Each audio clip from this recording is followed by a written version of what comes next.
This is the video you'll use to put together the last two projects from CGPH 12.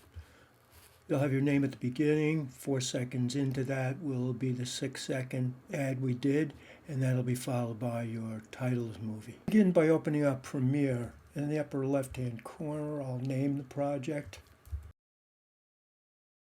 And then directly next to the right, I'll click on Project Location, Choose Location, and I'll direct it to the folder that I have my content in.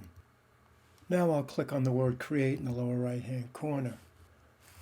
In the upper right-hand corner, on the fourth icon from the left, I'll click on it and making sure that all panels is selected. And then I'll go and import my content into my project window. I'll go to File Import or Command-I, selecting the two video clips and clicking on Import. I'll click on the 6-second video and drag it into the timeline first. I'm going to move my playback head 4 seconds in time, and you'll see the time code here is pretty much the same as it would be in After Effects. So I'll click in here and I'll put in 400, and I'll drag the first clip to that point. I'm going to go to the end of this clip now. In Premiere, we can just drag and it will snap. You'll find though, if you hold the shift, it can be a little bit more precise. I'm going to move 2 seconds in time, and then I'll bring my movie titles clip in and I'll put that against the playback head. I'm going to put the playback head at the beginning of the movie with the 4-second black screen so we can put our text in.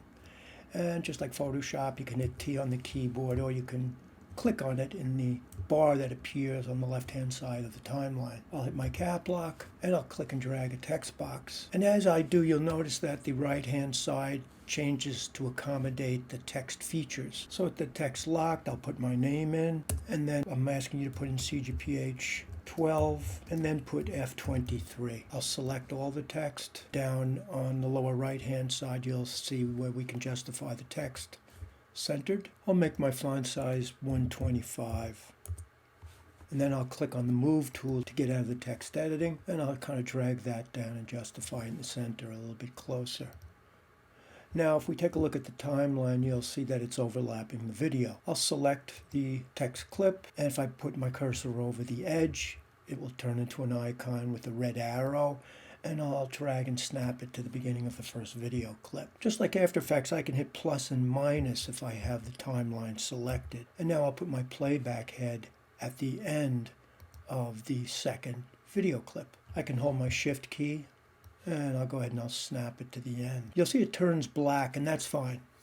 I could always hit the left arrow on my keypad and it'll show me the last frame of that movie, but either way is fine. And then all I have to do is hit O on the keyboard and it puts the outline on the timeline.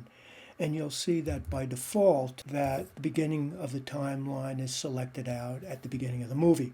So that's exactly what we want. Next, I'll go up to File, and I'll go to Export and Media. And in this window, make sure that you rename that file, whatever it may appear to be. Put your name on that, and then export it where you can find it, and click on Export in the lower right-hand corner. And then all you need to do is drop it in the Dropbox that I set up in Google.